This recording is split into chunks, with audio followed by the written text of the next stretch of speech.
Hello folks, this is Untitled from Inspiredrise.com and today we are going to do a very short comparison of the Redmi 4A and the Moto G5. So guys, let's begin.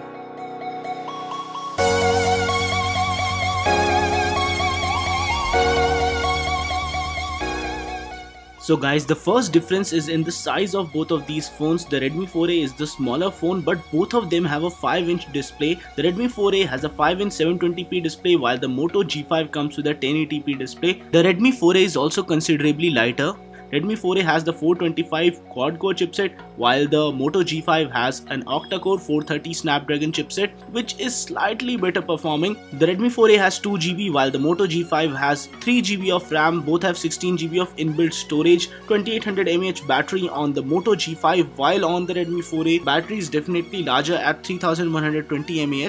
The Redmi 4A has MIUI 8 based upon Android Marshmallow while the Moto G5 has Android Nougat based builds and would get more updates in the future, so in that regards the Moto G5 is the winner. Both of these phones have almost all of the sensors that you need for a great day-to-day experience. Moto G5 has a dedicated SD card slot whereas Redmi 4A doesn't. On the Antutu benchmark, the difference was negligible, with the Moto G5 scoring a little better than the Redmi 4A. This means that you are not paying too much for a great performance on the Redmi 4A. If we talk about the user interface and everything, both of the smartphones had a very smooth user interface. The Redmi 4A with MIUI 8 has good memory management, so I felt that even with 2GB of RAM, the phone was smooth for your day-to-day tasks, while on the other hand, the Moto G5 comes with stock Android experience, so that also makes it a really smooth phone. If we talk about the camera, both of these phones have a 13 megapixel and 5 megapixel camera combination, but on the Moto G5 we get a wider aperture with f2.0, while on the Redmi 4A it's f2.2, which means that the low light performance of the Moto G5 would certainly be better than the Redmi 4A. Even the front camera view on the Moto G5 has a little wider angle and field of view when compared to the Redmi 4A.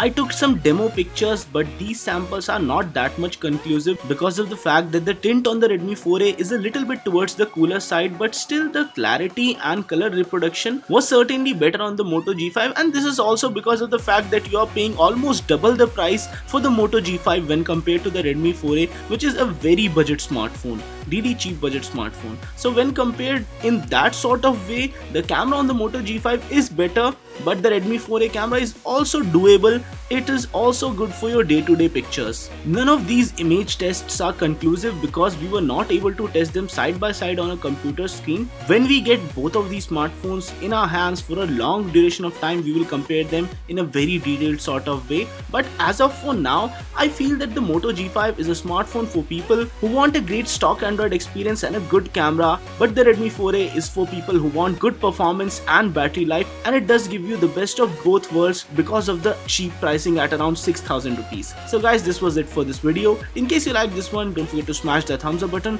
and do subscribe to our channel for more detailed videos like this. This is Untitled from Inspiredrise.com signing off folks. Stay inspired to rise.